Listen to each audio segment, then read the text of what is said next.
آمين. ربنا ظلمنا أنفسنا وإن لم تغفر لنا وترحمنا لنكونن من الخاسرين. রব্বুল আলামিন, এ আল্লাহ, নামাজের পূর্ব মুহূর্তে তোমার দরবারে ফরিয়াদের হাত তুলেছি। মেহেরবানি করে আমাদের মোনাজাত কবুল আর মঞ্জুর করে নাও। আমাদের তামাম জিন্দেগির গুনাহগুলো মাফ করে দাও। আমাদের আব্বা মার কবর জান্নাতের বাগান বানিয়ে দাও। আমাদের ছেলে মেয়েগুলোকে নেককার বানিয়ে দাও। মাবুদ, আমরা মানুষ চলতে গেলে আমাদের ভুল হয়। আল্লাহ, ভুলের কারণে দুনিয়াতে আমাদের কষ্ট দিও না। আল্লাহ, আখিরাতে কষ্ট দিও না। তোমার দিনের পথে আমাদেরকে চলার তৌফিক তুমি দিয়ে দাও। সমস্ত বিপদ আপদ থেকে আমাদেরকে হেফাজত করো। আল্লাহ, তোমার গায়বী রহমতের ছায়ার নিচে আমাদেরকে তুমি জায়গা দিও। তোমার ঘরের মেহমান বানাইও।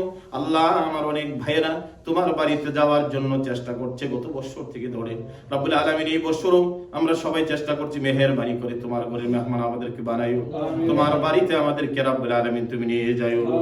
রব্বুল আলামিন, যে যে আশা নিয়ে হাত তুলেছে প্রত্যেকের মনের নেক আশাগুলো পূর্ণ করে দাও।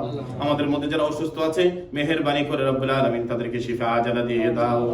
আল্লাহ, তাদেরকে শিফায়ে কুল্লিয়া দান করে দাও। আল্লাহ, খাস করে রফিক ভাই শরীরটা ভালো নাই, শীত আছে। রব্বুল আলামিন, তোমার এই বান্দার সন্তানগুলোকে উসিলা করে তার হায়াতে বরকত দিয়ে দাও। আল্লাহ, তুমি তাকে শিফা আজালা দিয়ে দাও। আল্লাহ, এমন করে দেশ বিদেশে যে যেখানে অসুস্থ আছে, আল্লাহ তুমি আমাদেরকে সুস্থতা দান করে দাও। দুনিয়ার যত পেরেশানি আছে, আল্লাহ তুমি দূর করে দাও। আমাদেরকে তুমি আখিরাতের পেরেশানি রব্বুল আলামিন তুমি বাড়িয়ে দাও। আল্লাহ, আমাদের কলিজার মধ্যে তোমার দ্বীনের মহব্বত দিয়ে দাও রব্বুল আলামিন।